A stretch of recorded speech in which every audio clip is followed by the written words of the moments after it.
So, for those of you who've been watching GENI for a long time and haven't gotten the message, here it comes. It is happening now. We are rolling out racks. We're transforming the experimenter experience. This is a big year for GENI. So if you've been watching the little GENI as it grows and forms, we're getting to a much more sizable GENI that's going to support many more people, many more kinds of research. It's a very cool time to be around GENI. This is a reminder of the high-level goals for Spiral 5, which is the GENI spiral that we're in the middle of right now. Grow the deployed GENI resource base. Improve the experimenter experience.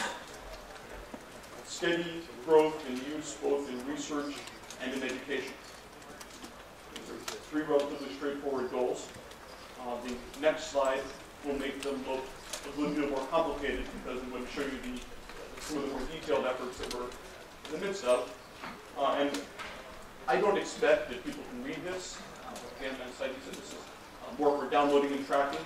But I'd like to point out some of the key threads and sample progress and, God forbid, predict the future for how GENI is marching forward against these Spiral 5 goals. So right at the top of this list is expansion of GENI racks. You saw Heidi's time phase chart of how the different rack teams are progressing through the different stages of rack receipt, test, validation, and activity. Our goal for this GEC, this milestone, was to have multiple racks of each rack type, Instant GENI and Actual GENI. We have certainly achieved that and are well beyond with the racks that are in the pipeline. Come next GEC, we'd like to see that number be over 20, and we're very much on track to achieve that goal. Also come next GEC, we'd like to see regular availability of racks from Cisco and from Dell. Now, those are spontaneous events. These are not GENI-sponsored developments. These are corporate entities that perceived an opportunity and have pursued it on their own. We're certainly encouraging them. We're certainly helping. Joel will get up and talk in just a little bit about the Cisco rack, and Dell is making good progress as well. We hope to have both of those available come July. Continued growth, 30 plus, and show you the map, but this is a major thread. Simply getting the number of resources up and the number of different locations up to support broader experimentation. We're very interested in GENI uptake, both in research and in the classroom. Nick gave a wonderful talk just before the break. The graphs are going in the right direction. We are having very nice turnout as we leave the warm environment of GENI conferences where we preach to the choir, and that's a good thing to do. But it's also important to reach out and contact the community that is outside of the GECs. But very good attendance when we go to other conferences and teach tutorials. And we found many instructors interested in using GENI in their classrooms. We're putting effort into supporting them as well as we can, and we think that's an excellent growth area.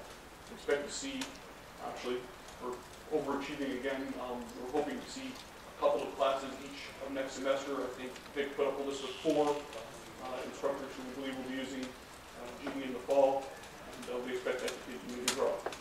We also passed the 700 unique experimenters using just proto-GENI milestone this past month. We expect to crack 1,000 by the end of this spiral. That's both growth and correcting some of the undercounting as we get the monitoring in place to monitor the experimenter use on exogeny racks as well. We are having a couple of sessions during this GEC on the uniform computation environment. This is creating an environment where people who come to GENI, researchers come to GENI, can find enough similarity between the different GENI aggregate types, and in particular, we're focusing here on the ExoGENI, Orca heritage, and the InstaGENI, Proto-GENI heritage, enough so that the incompatibilities, or incompatibilities isn't right, the work that experimenters need to do to ready their experiments to run in both of these environments is not so dissimilar. Portal in the clearinghouse. You've seen tutorials and demos available now for general use, and we'll be transitioning that towards a completely operational mode over the course of this Sprial. And I should call attention to stitching as well. So, a tremendous amount of the promise of having a large distributed nationwide GENI testbed with many, many sites is effectively stitching those into topologies with minimal manual intervention. And you saw a stitching demonstration last night. We expect to be releasing that code soon in the next release of Omni, and making that more routinely available over the course of this year. So this is, a tremendously exciting agenda. Just show a couple of highlights here. You've already seen this slide several times. These are the planned GENI deployment sites over the course of this year. I want to call particular attention to the green dots. The green dots represent self-funded, spontaneous GENI sites. These are places where we did not explicitly fund a RAP, but where researchers perceived the need and have deployed their own RAPs. It's a very exciting activity. We expect to see more of it. Then, it's just great. It's a little bit of validation that we're producing stuff that others can use. This is the essentially the same version of that chart with the currently in place or delivered and in testing RAPs highlighted with stars, simply to show a sense of the products we're making. Here are some of the teams that have been supporting GENI RAP deployment at various locations. I did not get a picture from everybody. I'm sorry, but I've had most of the teams up, and I want to say a big thank you to all the folks on campus who have been working very hard to receive the earliest GENI RAPs, to support testing on site, and to help us validate our testing and installation procedures. It's going very well, but it's still hard work. In the area of experimenter experience, the big milestones that we've talked about at this GEC are having the portal readily available to experimenters. For people who did not attend the tutorial, please stop by the help desk, get an account. We'd love to have more people using the GENI portal. We'd like to, one, learn how it works. We want to learn how it doesn't work. We need your advice on what to improve. Come on by. Vic mentioned that we have initial educator materials available on the wiki. The second GENI Research and Education Experiments Workshop begins tomorrow afternoon and goes into Friday. We have a great program with 21 total papers accepted across a suite of full papers, short papers, and work in progress reports. I think the quality is actually quite good. Really nice workshop, and I want to congratulate Dave and Heidi for putting together. It's going to be a very fun session on Thursday and Friday. We're running more tutorials at non-GENI venues, and we're working hard on documenting the experiment process and simplifying it so that, or standardizing it, so that as we move forward and build more tools, specialize our current, refine our current tools, and build more tools for the Solicitation 4, there's more of a standardized process so that there's a little bit more plug-and-play operation between tools. So you'll be seeing these three icons show up to emphasize the different steps of the tool process: the design phase, the execution phase, and the cleanup phase. And as Brian pointed out, we've got a good example of one of these experiments yesterday. For those of you who don't recognize dog food, we had a big plate of it last night. It tasted real nice. So this is the whiteboard and later PDF design for what turned into the 4 slices that managed last night's demo session. And afterwards, Rob got to have a glass of wine. So for those who have trouble putting reality to these icons, this is what it looks like. You know, and the punchline is, we ran the demo night connectivity, which, as we observed, seemed to be great. Often we've had trouble. We had no trouble last night. And we ran that in a suite of 4 GENI slices. So that was pretty darn cool. Thanks, Rob.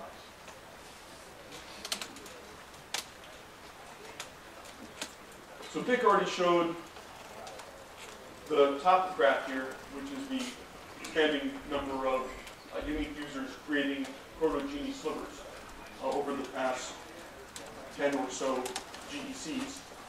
I intentionally left the legend off of the next one because it's entirely illegible, but what you'll see is a number of lines just starting to appear down at the bottom with relatively few users.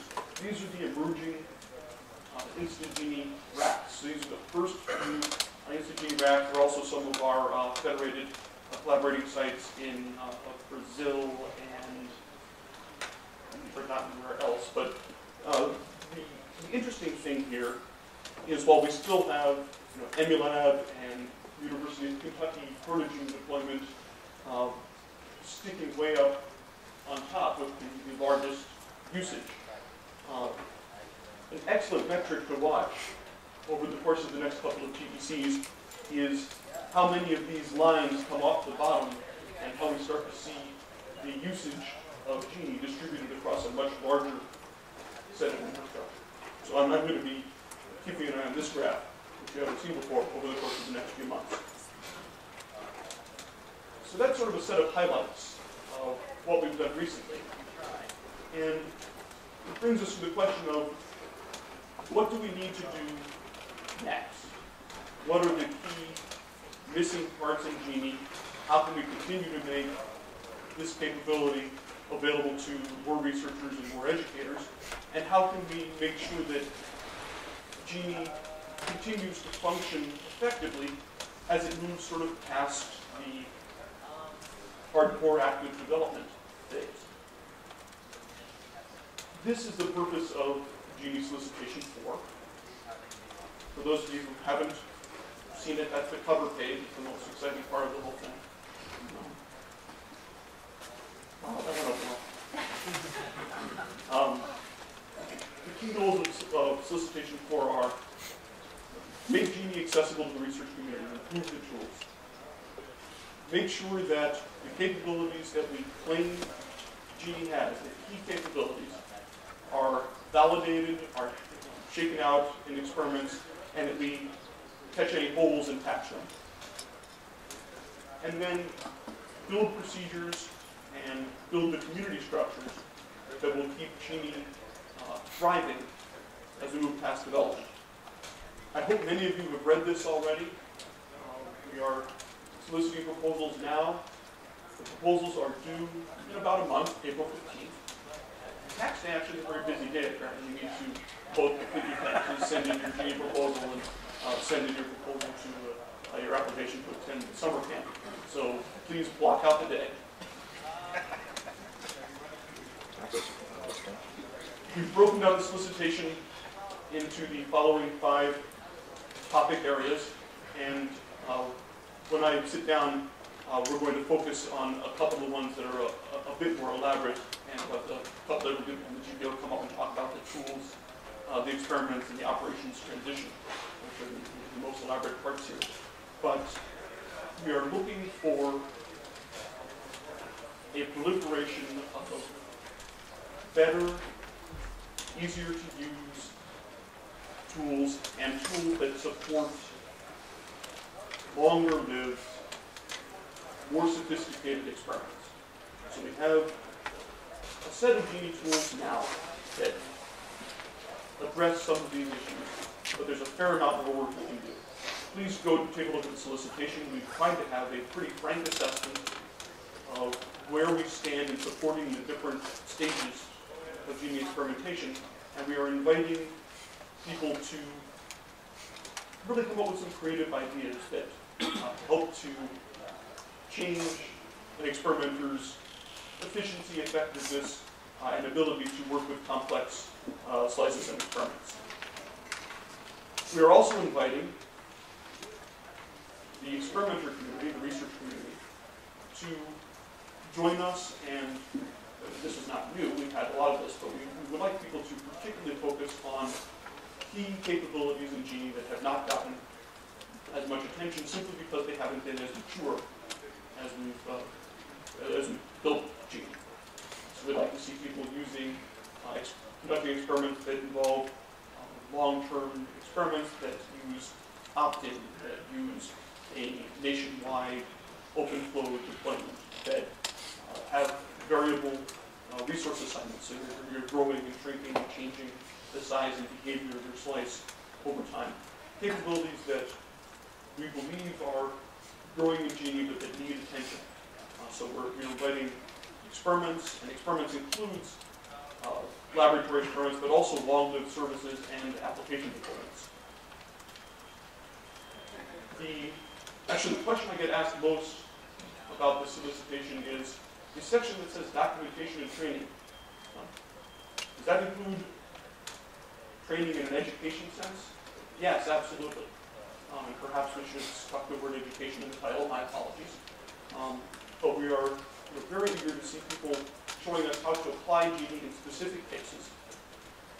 And classroom use is a great example. So we are looking for people to partner with us to help develop curriculum modules that can be shared with other educators who would like to use GENI in their classrooms. So if you have some experience in this space, or you would like to develop experience, this is a great spot for you. Operations transition. This is really a twofold task. It's both about continuing the ongoing operations support, the network management, the 24/7 support of GENI. It's also about canonicalizing, documenting, and standardizing those procedures so that beyond the 2-year period contemplated in this solicitation, the GENI community can continue to contract this work out to a modest number of organizations. We are planning for the post-development phase. And finally, transition to a self-sustaining community. This is about standing up structures that will keep GENI alive for a long, long time. Conferences, summer camps, training, users groups, you name it. But we're looking to keep GENI going beyond the time when we're all whacking at it with hammers.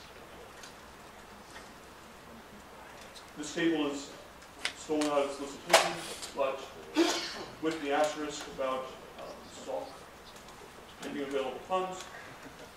This is our intended award plan.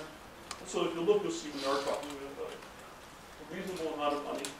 These are all 2-year awards, so we have some time to get work done. We really do want to see meaningful progress in the first year, so please, as you write your proposals, give us a plan that says something significant is happening in year 1. And this is not a closed door, sequestered. Oh, that's a very, very bad word. That was not intentional. We are not sealed away. The GENI Project Office is very happy to talk with you about your plans, to give you frank feedback on whether an idea that you have is something that we think fits well, or to give you some thoughts on how to tailor your proposal. So please, if you're interested in proposing, see us now, send us email, or feel free to send mail to the proposalpoc@geni.net email address. I'm sorry. sorry, I can't remember whether Heidi or Vic was coming up next to talk about it. Okay, so Heidi's going to come and talk about the operations transition part of this. Then Vic will talk a little bit about the experiments, and Marshall will talk a little bit about the basis on which to build tools.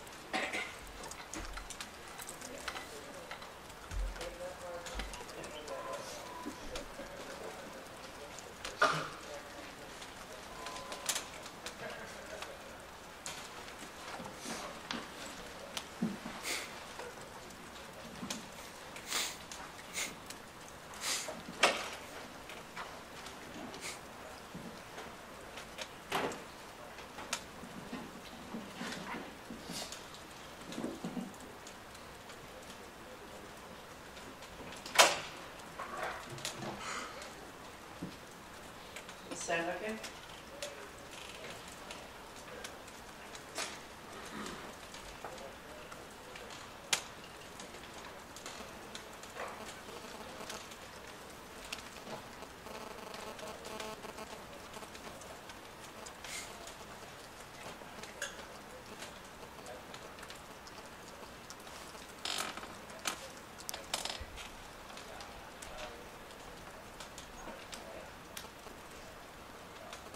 Okay, so hopefully most of you have taken a look at the solicitation.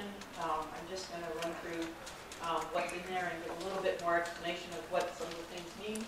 We're happy to talk to people and answer questions beyond what's in this brief summary. So this is what I got at my lunch yesterday while I was working the demos down in the student union. So I hope this is a good omen. And I'm looking forward to seeing who this one is coming from. The operations transition is anticipated to be one award, so it's a cage battle to the death. It's a 2-year period, and that 2-year period is $350,000 per year anticipated. So this is what we expect will happen. What actually happens, of course, depends on what comes in and what ideas you guys have. But it's important to put this up front because the scope of what you can do in operations is clearly needing to match to what this solicitation asks for. So the overall goal that we're trying to support, that's very important to keep in your head while you're writing your input to the solicitation, is that we want to provide operational support to keep GENI available for the growing user community and to make it reliable. So anyone who has participated in this tutorial, you've gotten a feeling for what this is. Anybody who's a campus site, you've gotten a feeling for what this takes now. Even though we ran the entire demo last night on the GENI network successfully, full disclosure, Rob and I would be surprised to hear that there were no problems. So I want to be totally upfront. I think most everybody in this room knows this already.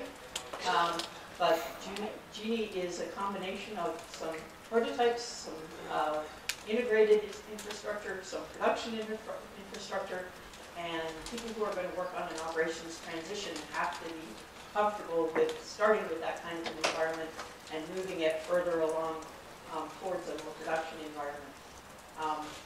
We in GENI aren't looking to make this a totally commercial, ironclad environment because we still want to be an active, vibrant research environment. But we want things to be reliable enough so that students can come in and use it. They can successfully get their classwork done. Graduate students can do their theses. They can try weird and wacky things and not have to wonder whether the weird and wacky network is what broke their weird, wacky idea or their own stuff is what broke their weird, wacky idea. And that's what we're trying to do with the operations piece of this. Of course, you can't make the entire network reliable and solid just with operations, but we have a lot of other projects that are working on design and software and support pieces that aren't in operations, and this piece is to make sure that there's a focus on the operations part as well, in parallel. Because in my experience, it works a lot better if you do that in parallel rather than wait till the network design is all done and then try to put in a good operations support system. So The thing to remember about GENI is that we have many owners, and they're all throughout the US, and they're all contributing to running the GENI network. So unlike a lot of operations environment, you don't own everything in the infrastructure, and you rely on other people to cooperate with you, so you have to be able to share data. And you have to be able to do that in a way that teams can come together and deal with issues, resolve them, communicate in real time while they're doing it, and keep track of what everybody is doing. So that's the thing. Although not unique to GENI, there are other research environments that are like that. It's still a challenge, and it's still different than a lot of standard operations environments. And we want to keep it that way, right? We don't want to solidify everything so much so that people can't introduce anything new into GENI. So that's what makes this, responding to this solicitation a challenge. So the way that we expect people will handle this problem is what I'm going to talk about now. You should feel completely free to propose something that's very different than what we expect, maybe a much better idea. But this is to set the framework of what we think people will propose. So there are 2 years. It obviously helps a lot if you're already familiar with GENI and you come into this proposal. If you're here at this conference, you're doing the right thing. During the first year, we think that people are going to take the existing environment, come up with what's needed in terms of operations tools, operations procedures, flow diagrams, everything that you need in order to transition from where we are now to a year from now being more like a production environment. And start transitioning those ideas, trying them out with the GPO and the people who are working in operations right now. The idea being that you work on these, you document them, you put them out in the usual GENI fashion to be shared and ripped apart by everyone and improved, therefore. And then at the end of the year, you're ready to take over operational responsibility for those pieces of the infrastructure that you covered in the proposal. So the transition really starts during the second year. So in order to make this a little easier for people who haven't been trying to manage all of the operations already, there's a table in the solicitation that has a lot of detail about each of the areas that are part of operations now in GENI, and the current state of them as far as who is supporting them and what sort of prototypes do we have, or are we using just standard infrastructure? In some places we are. And I highly recommend that you look at that table. This is only giving you the first column of that table to think of as areas that should be responding. So if you write your solicitation input, there should be something about every one of these bullets and what you say, because those are all things that we have to deal with already. So I'm just going to give one sentence about each one, and feel free to ask more questions later on. We have a help desk already. Any GENI experimenter can call up or send an email and get help with their experiment. They can get escalated to other people who may know more about complicated issues, and they can get first level support. We will continue that service. The help desk also supports IT staff, since every GENI open flow switch and every GENI rack and some of the other GENI infrastructure that's out there, since they're all owned by local site staff, we need support for those people to be able to coordinate and to escalate issues that they can't handle just on their campus, and we'll continue that. We have the beginnings of health reporting for GENI services. You'll see that if you come to the monitoring session. Things like, is the CPU alive, is it pegged, are the links up or down, and we'll continue with that. The new site provisioning and integration and installation, all of the stuff that I showed in my first talk when I talked about how a rack walks through all the steps to get deployed and out there for experimenters. We expect that'll be continuing, so you need to figure out how operations handles that. Incident response, troubleshooting, event, and outage tracking and resolution. This is one of the things that's fairly standard in the operations environment. GENI will lead it to. Legal law enforcement and regulatory response. Most people don't know that we have this in GENI, but we have 2 people who are our volunteer coordinators for LLR, and that will continue and need definitely to be transitioned to a more robust solution. There is a LLR policy on the GENI wiki if you want to know more about what that means. Standard usage reporting and forecasting, just like any network, but within the context of GENI slices and slivers. We have the clearinghouse portal and federation, which is up and running now and will be transitioning and being used by more people, so that will need support. People who have experience with network peering with each other and supporting users on other networks will have a good idea of what that requires. Change management, that's pretty standard, making sure you know what's out of the network at each place and you can keep track of it. Coordination and peering with other research organizations, other networks. We'll have a mission discussion about that in one of the afternoon sessions on GENI vaccine campuses. That one is in the very early stages, but it's going to be very important to services that go outside of GENI. And finally, archival storage. Where do we put all the data that people come up with and how does that get managed and stay available long term for people who are publishing their results? So that's all you have to do. Just send in a proposal that covers all those things.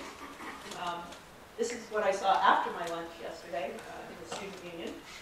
It wasn't St. Patrick's Day, but they had people giving you the luck of the Irish, so since my name is Dempsey, I pass it on to you. And please feel free to talk to us about any of this stuff before the meeting. And if I can't answer it, I'll hand it to you off tomorrow. Thanks.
Experiments must be impossible or extremely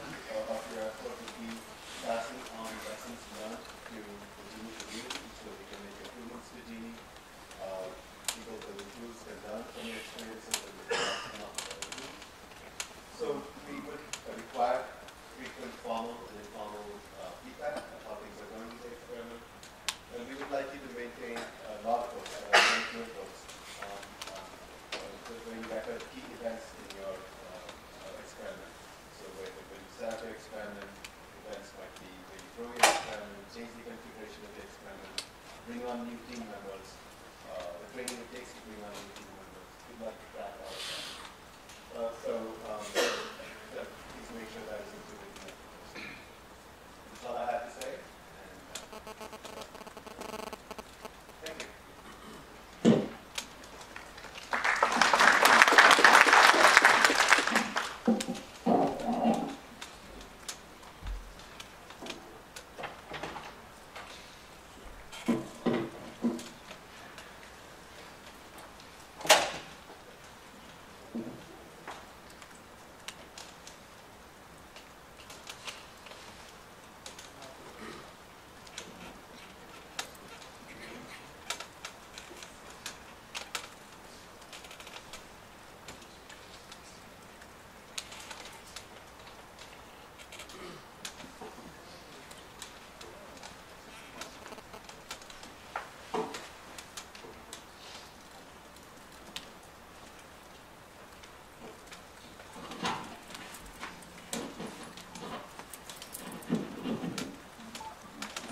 Setting up.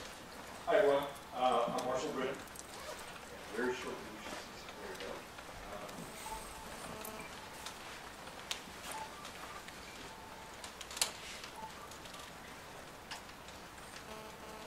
I want to talk about the tool context for solicitation for when we talk to solicitation for, so we're asking for tools to help with experimenters to use GENI in various different ways.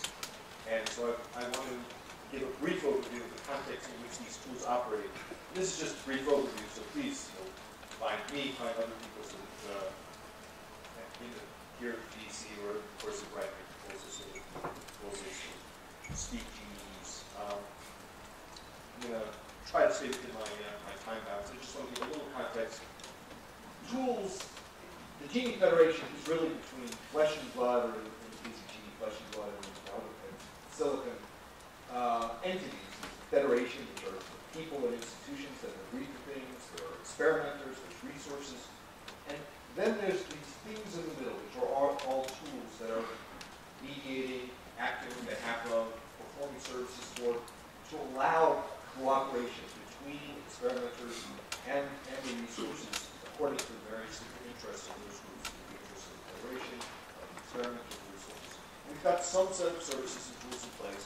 We want more and better tools to allow the experience of the experiment to be more efficient and more productive, while still keeping the interest of the federation and the people who own and manage resources in mind. So there's a couple of different categories when we talk about tools that I think we're particularly interested in. We want to be able to help experimenters visualize what is going on with in general, the state of the aggregate, and particularly the resources that they are using, the state of their experiment. Aggregation is sort of a rough word for ways that we can help experimenters to combine the information that's coming from various resources, from different services, so that they can see things that are distributed among their various databases and various different services in one sort of unified way to make it easy to understand what's going on. I'm calling this next category streaming or orchestration. There's a lot of kind of repeated work that needs to be done in managing experiments, and tools that can help to capture things and allow them to be repeatable, to allow the sort of drudgery and of managing experiments to be done. There's a lot of help that can be done in tools over there. Monitoring that allows background checks, generating regular reports, alerts, to make sure that things that ought to be happening are happening, that aren't, that shouldn't be happening, should not be happening.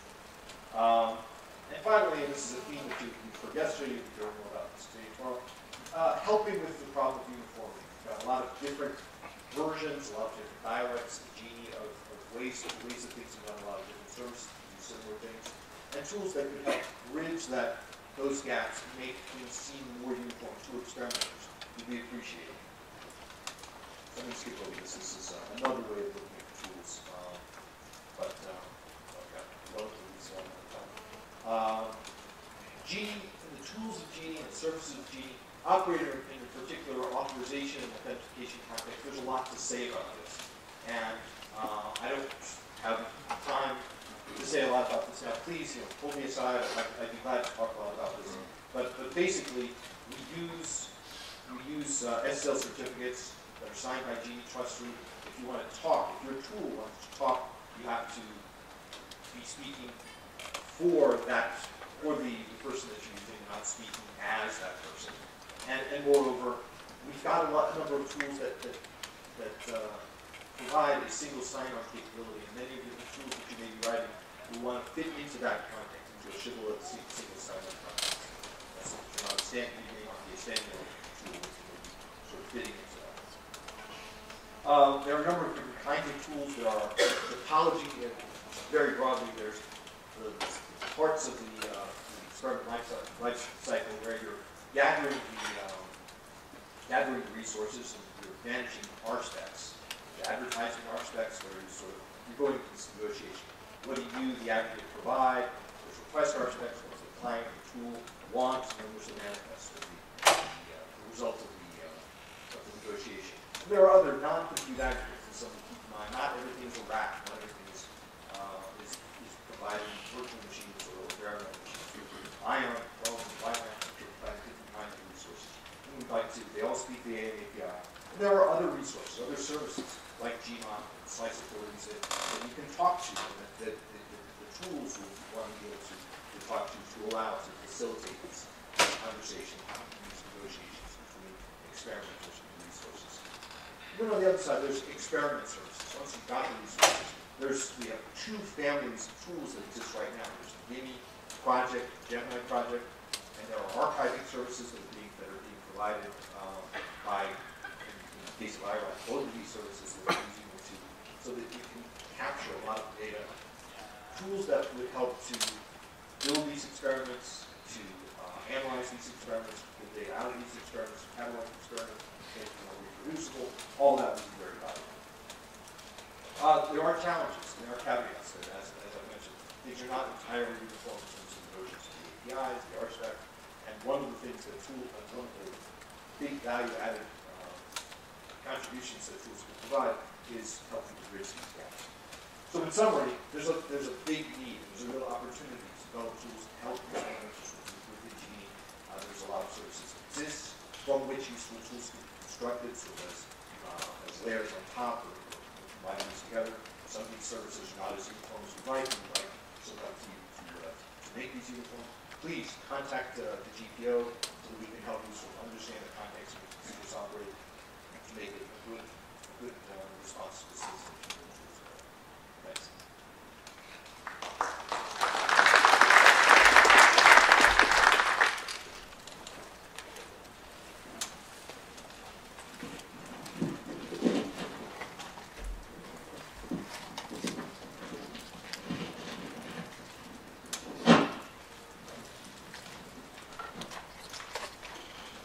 So our next presentation, we're moving into the demo phase. Things get a bit more exciting. Please, proposals due April 15th. And Joel's going to tell us about the work that has been going on at Cisco, at Dempsey, elsewhere, in actually a big flurry of activity to get a GENI wrap together.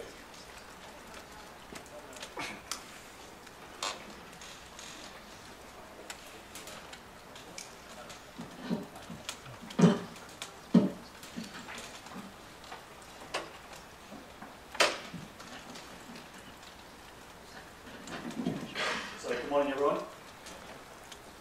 Ta-da! No.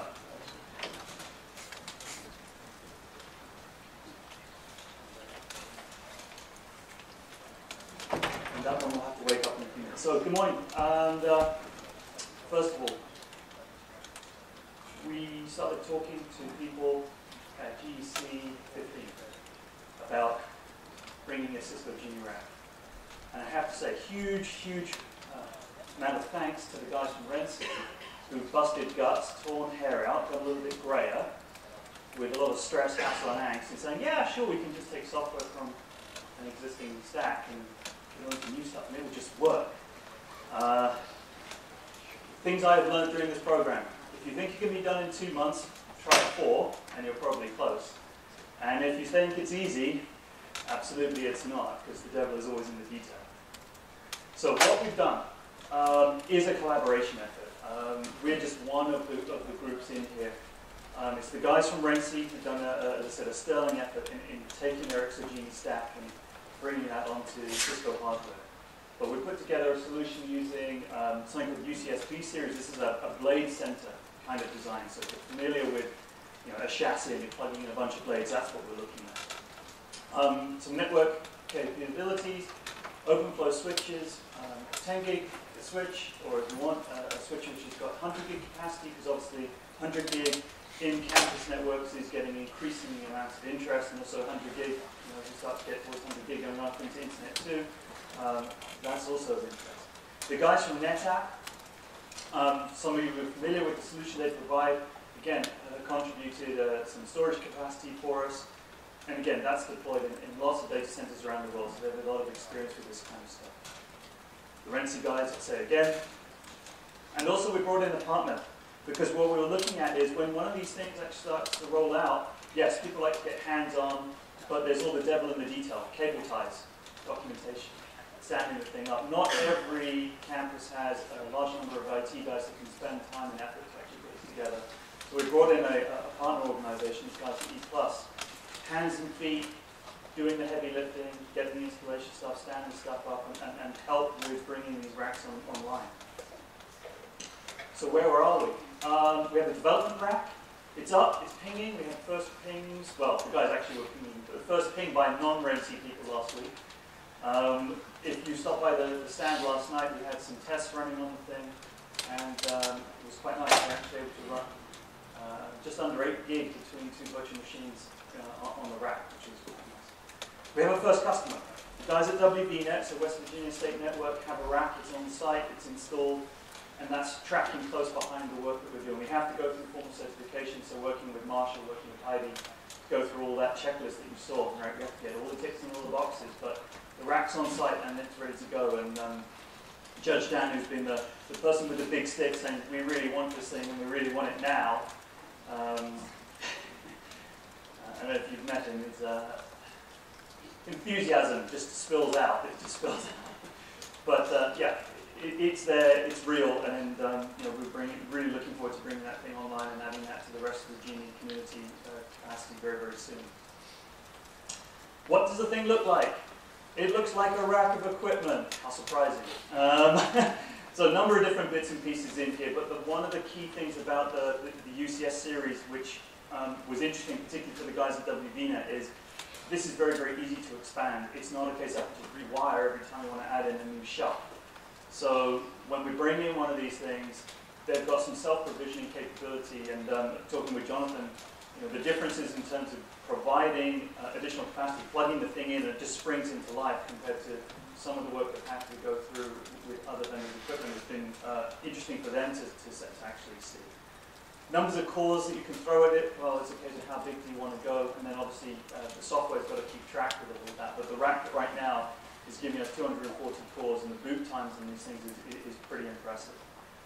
What we do is, we've got the standard set of equipment, so the stuff at the bottom being the blades, this fabric interconnected, everything wires in through that. So you're not having to rewire every time you add in another shelf. And then on top of that, you'll see at the top it's saying a 3064 open flow switch. That's just giving 10 gig capacity for those who want it. But we have 100 gig capacity in the form of the Nexus 7000 series. So this is a much bigger, much more beefy box, but maybe more appropriate for the kind of stuff that some of the campuses want to be able to do. It said 100 gig facing campus direction, or maybe 100 gig facing northbound. We took the GEC stack. The guys have had that running for a while. You've seen the demonstrations at various GECs before. And literally just taking that, lifted it, ported it, and I think with relatively small amounts of changes that are required. But the devil is in the detail. There are always changes. And it's been fun working through how exactly does this stuff work? Well, it works like this on the older IBM equipment. How do you make it work on the UCS stuff? But they've persevered and they've done it. And this is the first thing that we had last week that a non-Renzi guy did with me. So log in, spin up a couple of virtual machines and ping back and forth, and it's alive. And just show you flukes. So Jonathan put something together yesterday. We had this up and running in the demo yesterday. You know, it's the same flukes interface, just running on different hardware. So it shows that the stacks can be lifted up, ported to other hardware, and made to run. So the guys from NetApp, as I said, they've jumped in on this project. They're very, very interested in working with the education and research communities, both with the state regionals, the individual campuses, the colleges that are out there. We haven't said, oh, you need to have a particular storage unit, because for some people it's going to be too small. Some people have got large amounts of data that they want to work with. So the NetApp guys have got this various storage solutions going from something very, very small to stupid size. And they're very happy to talk to people who want stupid size storage. So they're quite happy to take your money, funnily enough. So again, it just plugs in into the existing system, and you can go as big as you want to go. Sometimes. Just want to mention the guys from E+. They are a Cisco partner, they are a NetApp partner, so they understand the hardware, they understand how all this stuff comes together, and sites, installations, and commissioning is the stuff that they do. Yes, getting hands-on, getting dirty is a great way of learning how to do all this stuff, but completely recognize there are some places where they want somebody else to just come in and do the hand-holding, get all the drudge work of actually wiring all this stuff up and putting on the cable ties and labeling things and handing over a nice little pack of documentation that says cable X goes to port Y.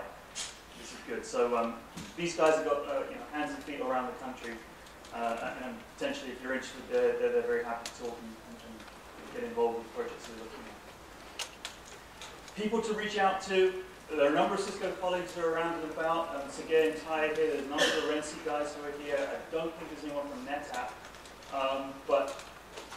or E+ who are here. Come and find us. We're around and about. If you managed to drop by the stand yesterday, we had some leaflets and things. We've got more of those around if you want to come and get more information. But GENI Racks is getting some serious interest inside of Cisco, not just from the what it is, but the GENI community as well. The research and the development that's happening here is of interest. So, industry is watching what you're doing. There are other groups who are interested in the concept of federated computing infrastructure.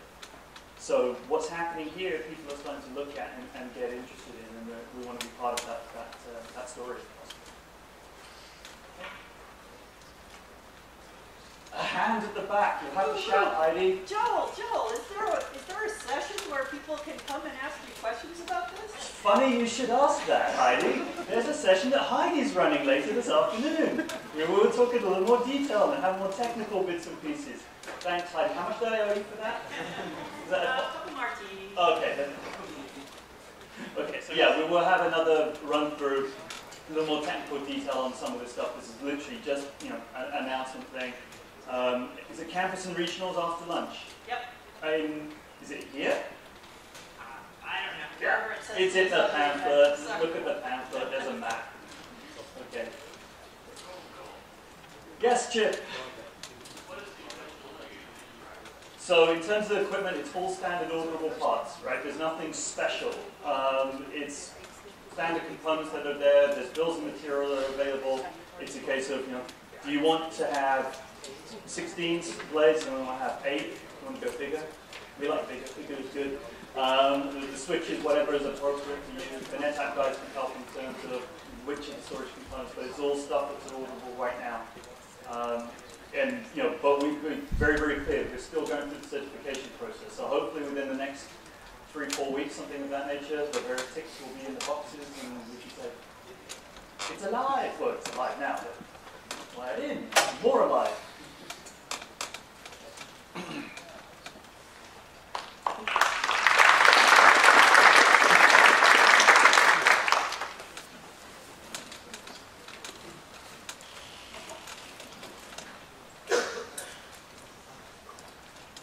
So that's a very exciting development. As I said before, we expect to see announcements from more companies producing GENI racks and bringing their own special sauce and making it available to folks who are experienced, who are accustomed to working with, say, at Cisco.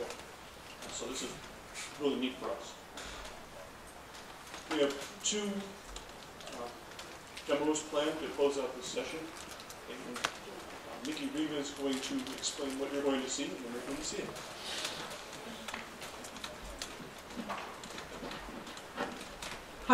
Hi everyone. So, they stayed already in the screen and it's not up. Not yet. Yes.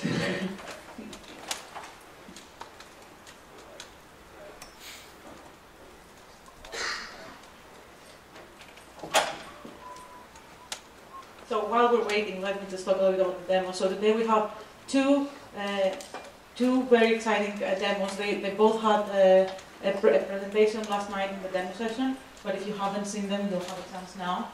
They both had requirements about connecting non-GENI resources to their GENI experiment, and they were both very different in exactly what they needed to do. So, okay, please there. Sorry for the left side of the room. So basically this will show how GENI and non-GENI stuff can work together. And the two, one is the magic window that Russ from Georgia Tech is going to present. And they wanted to connect to GENI unique resources that they have in their campus. So magic window is an augmented reality system. And it works over software-defined networking. And I'm not going to say too much about it, Russ is going to do an excellent job describing later. I don't want to steal the thunder. But the whole idea is that they wanted to bring specialized resources that they have and connect them over layer 2 to GENI. And the second experiment we're going to see today is TransCloud and TransGEO from McGeer at HT Labs, which basically they wanted to bring in more sites all over the world and connect them to their GENI slides and run a worldwide experiment. So we'll start with Magic Window in Georgia Tech. So Georgia Tech is a great example of a GENI-enabled campus. They have been with us since the very beginning. They are part of the mesoscale setup we had the previous year. They already have their GENI rack up and running. And so they wanted now, they have Aware Home, which is a specialized campus resource. And they wanted, in order to test their Magic Window setup, they wanted to bring Aware Home and connect it to layer 2 with GENI. So they worked with the campus engineer, and they basically brought layer 2 all the way to the GENI resources that they have in their campus, and from there basically they have access to the whole GENI, to the overflow switches in regionals, in backbone, to GENI racks, and I mean Russ is going to explain much better than me the exact setup they have for the demo. So without further ado, you should see the presentation and stop talking.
All right, we're doing the video dance here. I'm going to start with a few introductory slides here when they arrive.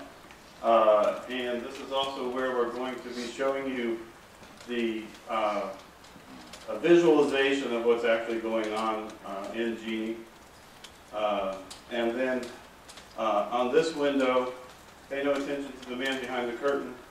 This is Saurabh Sadness. He is the this presentation, this demonstration took a team of about 20 people.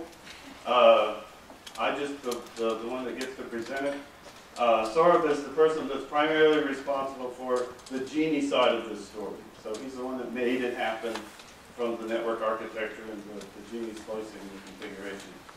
And he's going to be driving the actual magic window in a presentation over here. And then, good, we're live over here. Let me fix that.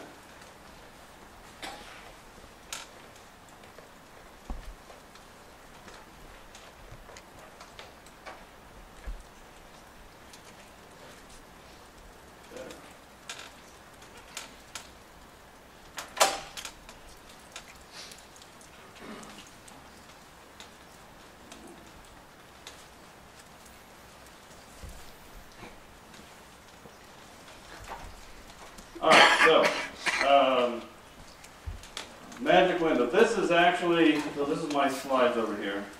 Clarify that. This is actually what you would see when you walk up to the magic window. The magic window is, think of it as a always-on immersive video experience. It's designed to be available for people to walk up to and interact with. So what we decided, what we tried to do in the sort of home screen there, you saw how the icons were jiggling a bit. Basically, that's inviting people to go up and interact with it. Oh, what is this? Let's play with it. Let's see what's going on. And then they walk up and they select and they go into this. In this case, they selected the Aware Home, and they go into this page. So what is the Aware Home? The Aware Home is a purpose-built laboratory facility at Georgia Tech. It is a house. It actually is just off campus in a residential neighborhood. It's built as two separate living facilities, two separate apartments. And it's designed intentionally to allow researchers to take their sort of crazy ideas about designing for in-home experiences like healthcare in the home, etc., and deploy it in a real home setting. The facility's been around for about 10 years, but we've been struggling for the last several years of basically how do we show off what's going there. It's off campus, you can't park there. If someone's visiting campus for just a couple hours, it's hard to take them there. It's hard to schedule people to do demos there.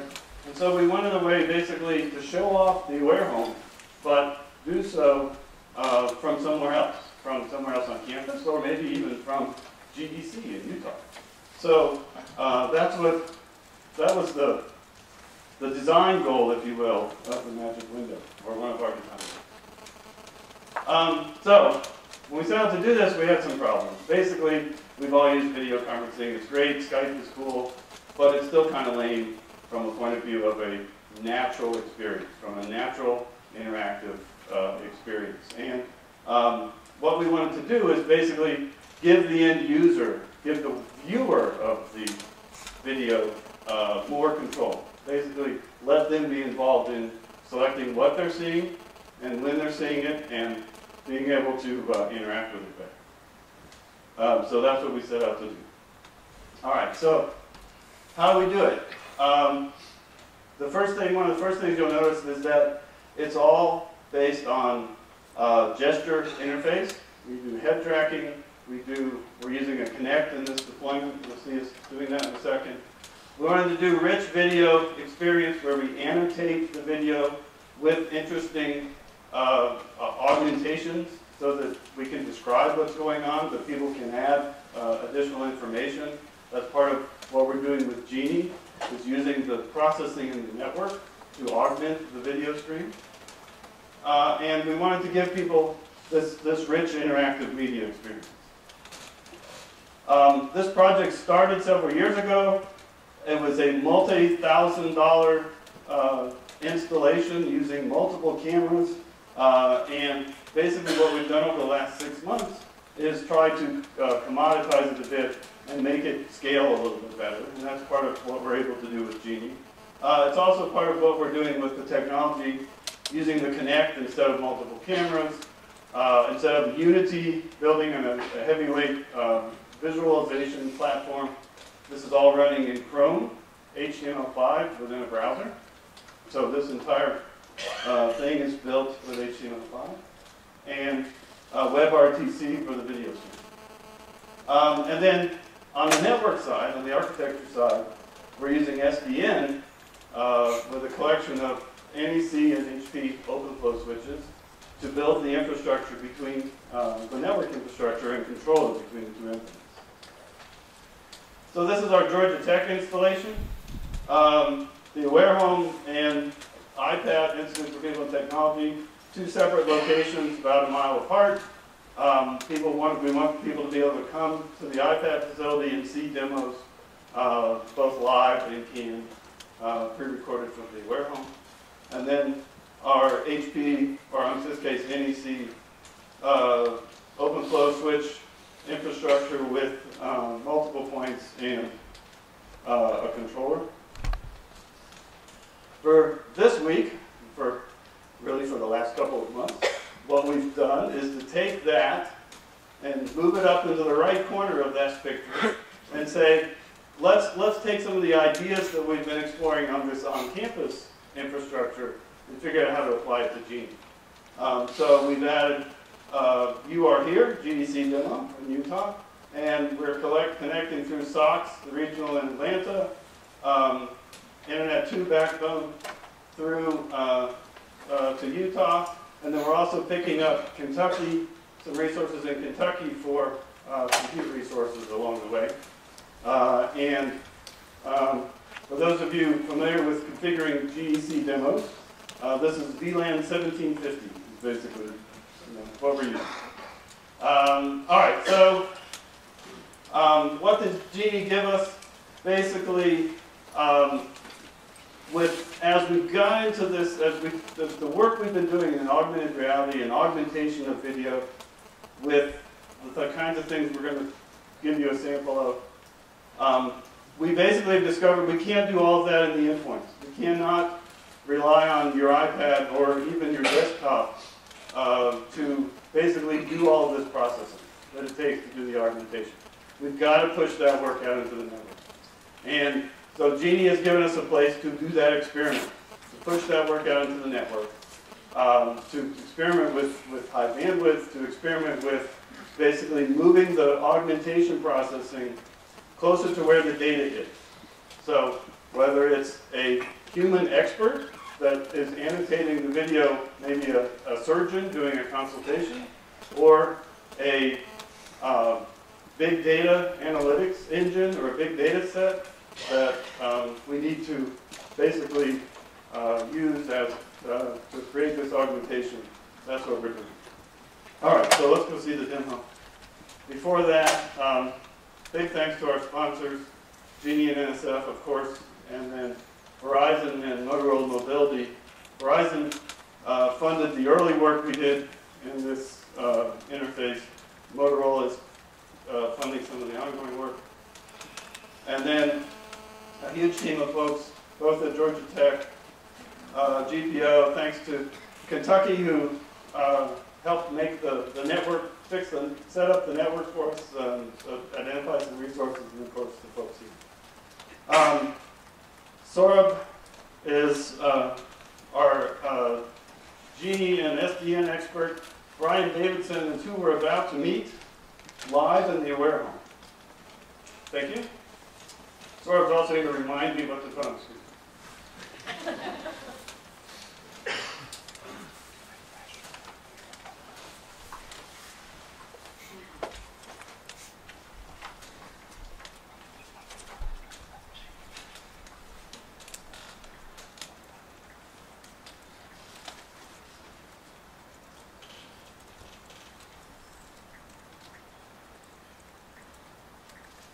This is our animation of traffic flowing between Georgia Tech and Atlanta and here. And then part of the demo we're going to add in the Kentucky piece.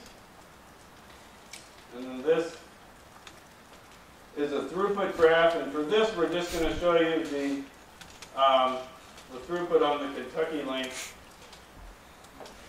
because that's probably, that's going to be the most interesting. All right? All right, so let's see if we can wake Brian up.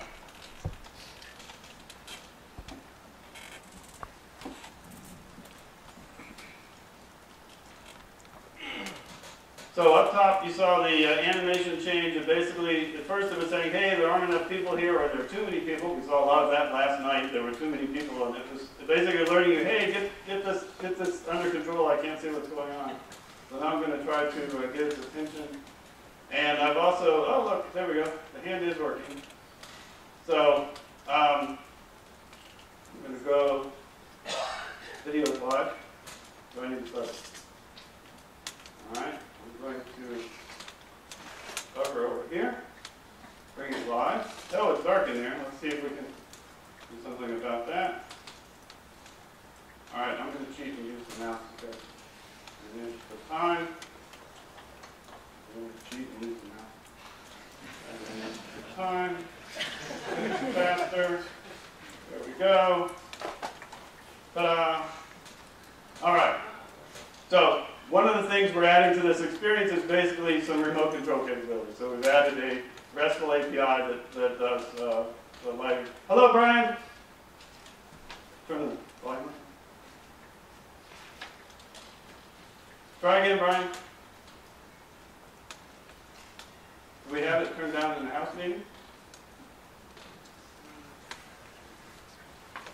All right, I'm going to keep going. Oh, you're messing with me now.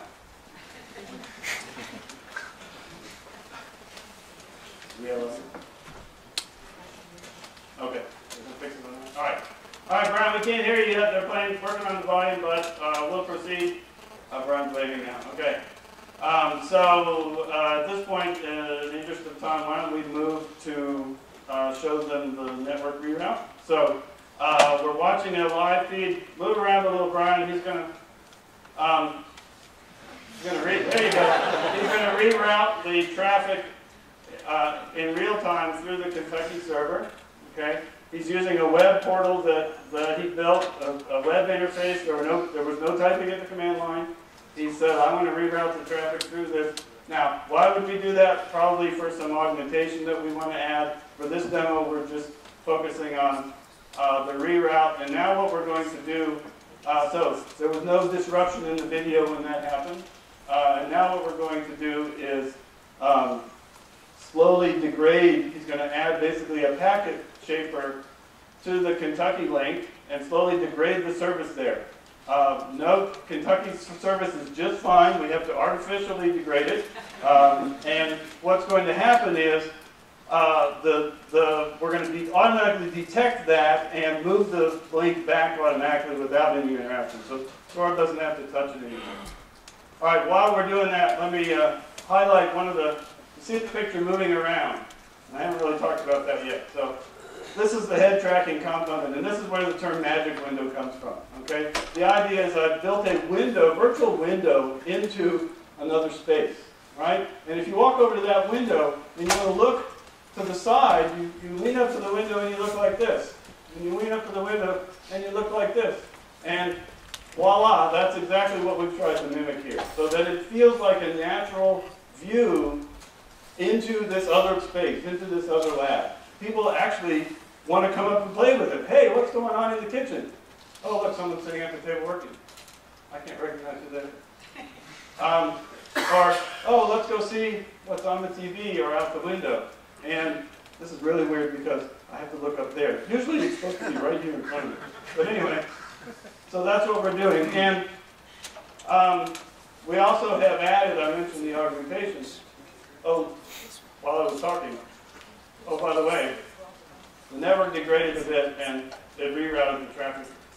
And none of us even noticed it, right? I distracted you from the change, all right? So we automatically rerouted the traffic and didn't see a disruption. So how am I doing time-wise? 4 minutes, all right. So let's talk about augmentations. Let's add some augmentation to this scene. We have, what I've done here is highlight, I've turned on, we have a specific annotation we've done. The scenario is I'm doing a support call, okay? You've all been on the phone trying to troubleshoot an electronic device, right? And trying to explain to somebody, I've got this problem that I need fixed, right? I can't get my TV to work. How do you make this receiver work with this new player, right? and you're trying to describe on the phone your home environment, right? And people just, you know, you're struggling with this experience. So imagine instead we say, I'm interested in demoing this, or I'm trying to fix my TV, I'll call tech support, and they look into my house and say, oh look, and I show them right here, it's this one, and it adds annotations around the specific devices and says, here's your TV and here's your speakers, and in a richer environment, it would say, this is the Panasonic Model X, and here's the backside wiring diagram, and here's how here's what it should look like. Let's figure out how to make it work. So, Brian, we're going to go for broke. Ready? All right. So, now let's say I actually have the ability to control the darn thing remotely. So let's turn on the AV receiver. It says it turned on. Let's make some music come out. Oh, we can't hear anything. Darn. That's not going to be any fun. All right. So you know what? We're going to skip that. All right, we're going to go right over here to the TV. All right, Brian, we're trying to turn the TV on now. If I have to look at it.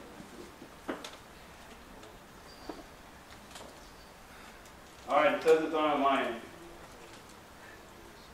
Did it come on? All right. Now, let's see if I can make it play.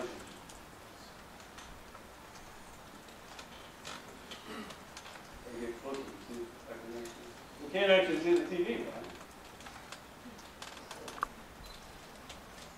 All right, let me go back to Brian. Oh, he's checking something. Did it come on, Brian? Oh, something came on the TV.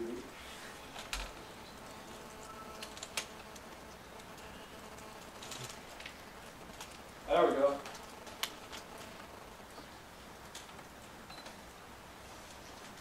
Ah, there we go. Okay, we made the TV go. All right, believe me, Brian didn't do it. We did it. All right, so you get the idea. All right, so what are we doing here? Let me see if we can go back. We've rolled a lot of tried to roll a whole bunch of different concepts into this demo. Let me do the other way so it stops moving around. The simple gesture interface, using my hands, using my body motion and head motion to give me a more natural interface. But then what I also want to be able to do is, in this whole notion of putting the viewer in control. So you've been on the video conference where, and I hate the one with the laptop, right? I hate giving my laptop up when they say, who can connect to so-and-so via Skype who can't be here? I say, no, please don't pick me because then I can't use my laptop because now that camera is tied and I have to turn it over to the table so they can see everybody. Wouldn't it be more fun if the person viewing the experience actually got to decide who they were looking at instead of the person in the room driving the camera? Also, the person viewing the experience, we've added this related content, like here's the slide deck. I want to swap it up here. I want to be able to work my way through the slide deck and decide what I'm looking at. I want to be able to say to the salesman, dude, jump to slide 21. I've already seen your startup stuff, right? Let me be in control. And then also for that case where there isn't somebody live in the room right now, or the demo that we want to show off hasn't been working in 6 months because the grad student graduated, darn them. They keep doing that to us. Instead, we have some canned content that can basically show off to the sponsor, the potential visitor, along with it. So there's a lot of pieces we try to weave into this. It is a production system, right? But we call it lower P production. That means it's still a research project, we get to play with it.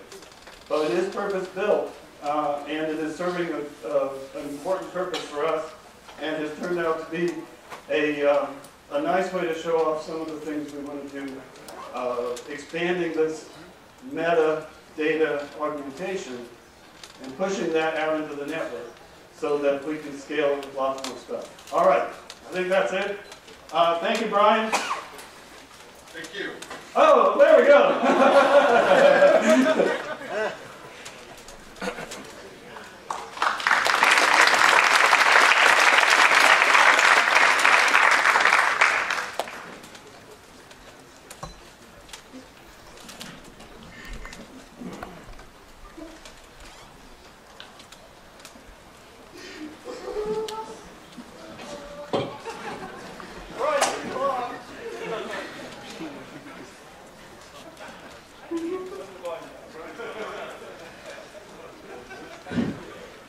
This was a lot of fun, and I don't know, it's very exciting to see what we can achieve when we, bridge together different researchers and different unique resources that everyone has in their campuses, and bring them into GENI and run so interesting experiments. So now we'll move to the second demo, which is trying to use non-GENI resources in a completely different way. My slides are summed up, so.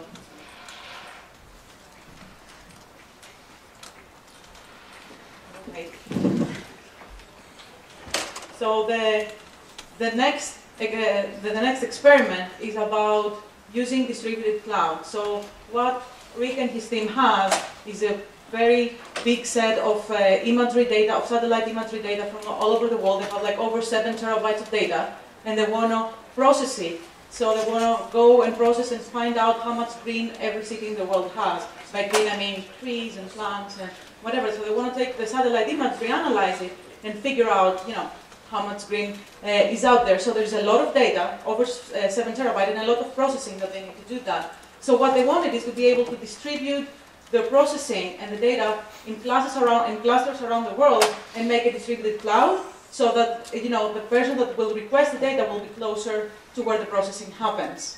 So what we did is we asked our all international collaborators for help, and we came up with this setup with 28 raw nodes and connected them, most of them over layer 2. So they have a cluster in Germany, a cluster in Brazil, a cluster in Belgium, a cluster in Canada, and 2 clusters here in the US using GENI racks. And we try to do this in an automated way as possible. So we cannot really see the colors, but all the yellow clouds over there, we actually acquire the resources using the GENI credential and the GENI API. There are plans for some of the clusters to move to a more automated reservation process. So we're moving towards the case that we can have federated international test beds, and experimenters from all around the world can use them and connect them together. And of course here, as you probably figure out, I gloss over all the networking setup, right? This is just a very high level compute. And here we go. These are all the partners that had to collaborate to make this happen. You cannot really see it, but all the clouds in green are the compute resources, and everyone else in black cloud are the networking partners. And some of the circuits that we set up are dynamic. Some of the reservations can be automated, and we're really hoping that when stitching comes, we can actually automate some of this process to bring up the networking. Moving forward, I'm sure the team, and especially me, are looking forward to keep this setup up so that they can keep experimenting, and we can have more people maybe start using such type of setups. So I'm going to leave it to Rick and get out of your way. Well, Rick and Steven. Rick and Steven, sorry. But let me tell you, there's a big team. We'll have all the names up later. But then, one of the key people that we have to thank is Niky. Because without her, without the efforts of a lot of people, and particularly Niky, this would, I'll tell you, this would have sat there and looked weird and not done a thing. I'd like to introduce Stephen Treasure, who's a student from the University of Victoria here on stage. Stephen is going to turn this eventually, I hope, into a master's, and he'll be running the demo. Can we get is this a Can we get this mirrored, or is this just? Yeah, all the exciting stuff is going to be happening over on that screen. So let's run through this. So first of all, this is the most important slide in the deck. We've had a big team. A lot of people here in this room participated in this, and the organization is up here. And thank you very, very much. So the question is, why did we do this? And a part of it was so this would look really cool. Niky, can you? Yes, I'm working. Yeah, you're working on it. Okay, thanks. And so the question is, what value? We asked ourselves a few years ago. What value does GENI bring to a community beyond NetHeads? Because after all, we all think this is incredibly exciting, right? But oh no, we need it non-mirrored. Thanks, whoever's doing this back there. Or else we'll cut this off and just run it from yours because that's a lot more interesting than this. And so the answer is we think this is really the first instantiation, not simply GENI, but our international partners, JTNX in Japan, Fire in Europe, others that Savvy in Canada that I haven't, and others that I haven't mentioned, are really about the intercloud. And if you back off and you think, right, about the 80s, really the emergence of the internet was about the seamless migration of data. And you know, this was no bad thing, by the way. No bad thing at all. When I was growing up, I was told that Sir Francis Bacon was the last man who knew everything, which was a testament to the paucity of knowledge in his era. But today, everyone in this room, everyone who's connected, knows this, knows everything. At least you know everything that can be looked up in a trivial sense. All you have to do is go to Google, type it in, and presto, you know it. That's a revolution in human consciousness. And it's happened in the last 20 years, and it happened because of a single small innovation. A ubiquitous way for one computer to send a file to another. And no one, I assure you, because I was there, no one predicted, well, not quite no one predicted at the time. Licklider predicted it at the time. Alan Kay predicted it at the time. Few others predicted it at the time. So now, the intercloud is going to be about the seamless migration of computation data. Why do you want to do this? Because we're living in an era of big data. And no matter how you slice it, we've had Cisco, and they would love to be able to tell you that you could just run pipes forever and they'll fill it up. And for that matter, our networking bunch would like to tell you that too at HP. But the answer is it's not true. It's not true because networking is a linear infrastructure, which means that you have to improve everything on the pipe in order to get value out of it. In contrast, computation is a point infrastructure, which means that as this computer in front of me gets faster, my computation gets faster. So it's always going to be easier, at least as long as we ride Moore's law, to improve computation to the site than to improve networking to the site. So we said to ourselves, how can we demonstrate this? Or what's the value of GENI? Well, the value of GENI is to have a ubiquitous isotropic cloud, so with programmable networking in between, and a highly flexible cloud, so you can send computation data wherever it is, create your own computational and networking infrastructure to solve precisely this problem with big data. So then the next question was, okay, how can we demonstrate that? Where's a case where there's big data that's collected by sensors everywhere that people want to collaborate around with the world with, and since we're going to be demoing this in front of some people, any ideas? Since we're going to be demoing this in front of some people, ideally highly visual if we can get a non-mirrored display on these projectors. Thanks. If it is a mirrored display, we're going to switch in about 2 seconds.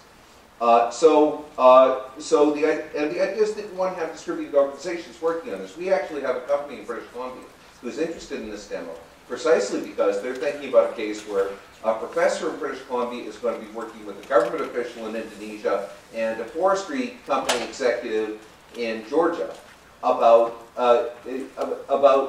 what's going on with this forest in the middle of Indonesia that we're taking a look at a satellite photo of. And they want to be able to collaborate and compute in real time around that. And you don't want to schlep that data for various reasons from A to B. Niky mentioned the size of our database. The subset of the Landsat image database that we're running right now is 7 terabytes, and that's a small, and that's not the whole image database. So for that reason, simply the fact that these things are huge, the average file we just measured it something on the order of 60 megabytes. That's just to do a single processing run. You don't want to download that. You'd like to be able to send a computation to that, get your answer back, and send the result back because that's typically much smaller.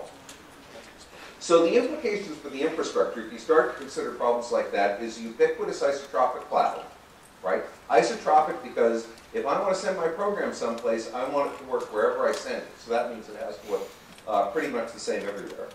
And ubiquitous, since data is collected everywhere, I want to be able to send my computation anywhere. And I want a highly flexible network in between, because in the case where I have to send data around, I want to be able to prioritize and route the traffic, just as Russ showed. That's the promise of software-defined networking. And the promise of all these infrastructures, whether it's JGNX or Fire or GENI, is that we are creating precisely that. And that's the value, far beyond our community, to cities and towns, to scientists, to campuses. So GENI itself is therefore a ubiquitous cloud with deeply programmable networking. And that's the key concept that really we've all been circling around here. Now I understand there's other stuff, right, including the remote stuff that Russ just showed, but this is at least one cut at it. We've all seen photos of the mesoscale deployment. There it is. So here's the mesoscale deployment. At least 48 sites, including privately funded sites, going up around the United States. Now, one thing that I'd like to get to is that, so we can actually get to the demo, is that in fact we're going back to the future, right? Because the GENI today reminds me an awful lot of NSFNet back in 1985. And so InstaGENI, the thing that we're deploying here and that we're demonstrating, it also the Jeff Chase's ExtraGENI, which now has at least 2 hardware instantiations, one from IBM and one from and one we heard about today from Cisco, is effectively equivalent to the VAX 11 running Berkeley Unix, for those of us who remember 1985, right? It was the hardware and software instantiation of the standards that were evolving, the TCP/IP then, the slice and sliver aggregates and the RSpecs that we've been doing here. And of course, other things such as the vNode stuff that Aki Nakao and his collaborators have been doing in Japan, and some of the work Paul Mueller and his bunch have been doing in Germany. If it has to be ubiquitous, it also has to be flexible. We're big fans, bought into Rob Ricci's vision of a highly flexible, deeply programmable cloud, which Rob calls the Meta Testbed. I prefer the name Meta Cloud. It underlies a bunch of other stuff I want to get off pretty quickly, so I'll skip on the application of clouds. Let me talk a little bit about the TransGEO architecture, because this is actually relatively interesting. So what we have here is 2 kinds of sites around the world. A repository site would hold some data. Anything could be a repository site. All you need is 4 nodes and the ability to run a Swift proxy. 4 physical nodes, because we have to replicate the data 3 ways on the disk. And then worker sites, which effectively just are capable of running a bunch of Python code that actually does the computation. These things communicate with big data. So this heavy arrow thing is an L2 connection that Niky and Jim Chen and Joe Mandretti and various others have been working to set up. There's light data, which is used to coordinate the computation across multiple sites. And that's the message queue service. We're currently using a commercial service from IronMQ. They're kind enough to kick in 50 million messages a month for free. So it's RabbitMQ, for those of you who know RabbitMQ as a service. And all this is done over the commodity internet.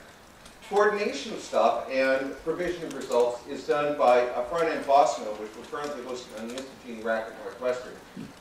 And this is just light updates, mostly database updates, and some white images.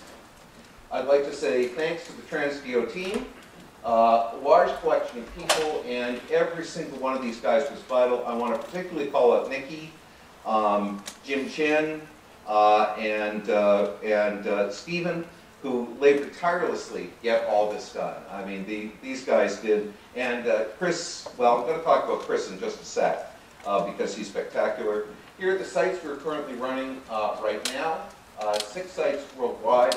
We've integrated it with Aki's, this is a screenshot of what you will see in a few minutes. It's actually the most trivial form of a geographic information system. So what you're seeing here is the city of Sebastopol, which I think is 75% green. And we keep track of this. Now, this is a special purpose network that Aki set up. Oh, one of the things I'd like to mention, by the way, if I go back to the architecture, is this packet cache. Currently, at most sites, we're using an application-based file cache. We will get rid of this when we are able to deploy Aki's packet caching stuff entirely throughout the network. Let me show why are we seeing Windows. All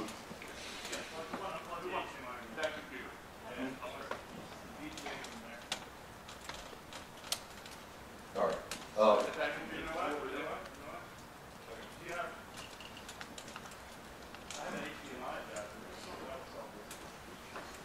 Here, I'll tell you what.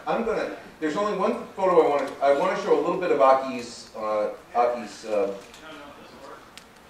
So this is the packet caching in action. We couldn't show that dramatically, so Aki is showing this. Aki, as you can see, as we get the packets, as the packets start to come down after cache egress, we start to see bytes slowing coming on the packet caching side.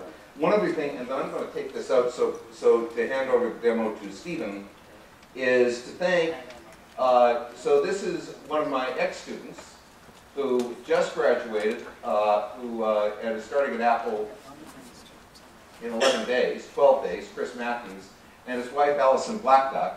And Allison and Chris suggested this demo. And so Chris couldn't be here because he's doing his thesis, finishing a talks paper, and preparing to move to California.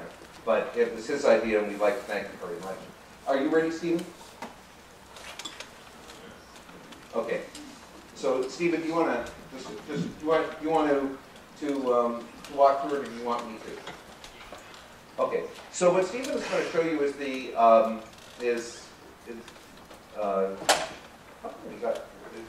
okay. What Stephen is going to show, please let this work. You may have to drag it over, unless you mirror displays. Are you going to hold me to that 2 minutes? I deserve a break because of logistics.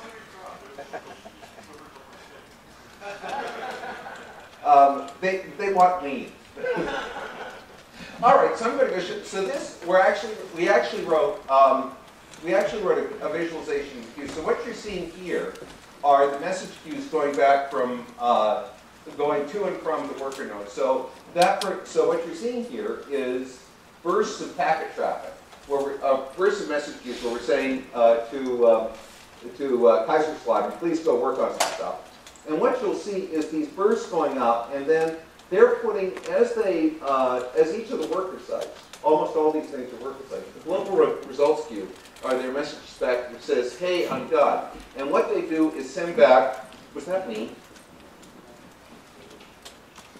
Okay, and what they'll do is they will then download the images from the Swift repository, cut it into a shapefile, do the application, and send the shapefile back, and put a result on the global results queue saying, we're done.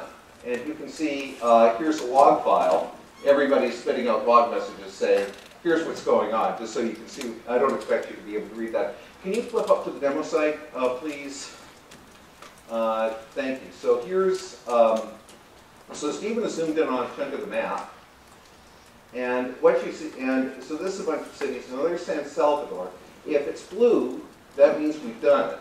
And it's 83% green. So the city is processed, and the result, which is that shapefile that Stephen popped up. Can you pop it up again, please? Is sent back to the server. That's the white line. So that's a relatively small file that gets actually pushed back into the Swift repository, and then to display this, Boston digs it out. Now, Stephen, if you can scroll down the screen a little bit.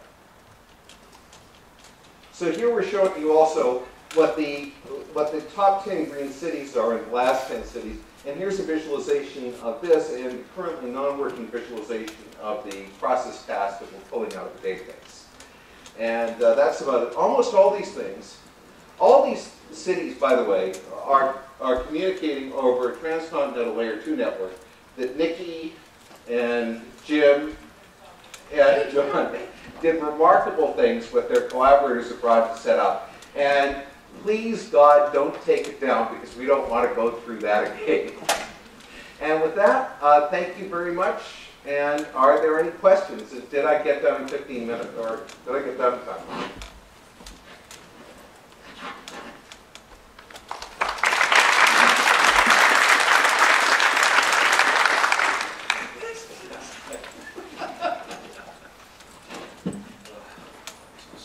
So thanks very much, Rick, Stephen, and the whole team behind this demo. The punchline here, I think, is what Rick said at the end, which is we need to move, and we are moving as we build GENI stitching, as we improve our tooling, to a stage where we don't have to run this demo and then say, oh God, don't tear that down. We're going to make these routine. Meanwhile, it's really quite exciting that we've hooked together processing on 4 continents, distributed data, all by using federated resources that are speaking protocols that will allow us to gin up these sorts of systems on the fly as we go forward. Okay, that's enough. We had a breakdown of our timing discipline, but we're only about 15 minutes late. Please go get some lunch, and we'll be back for resuming sessions afterwards.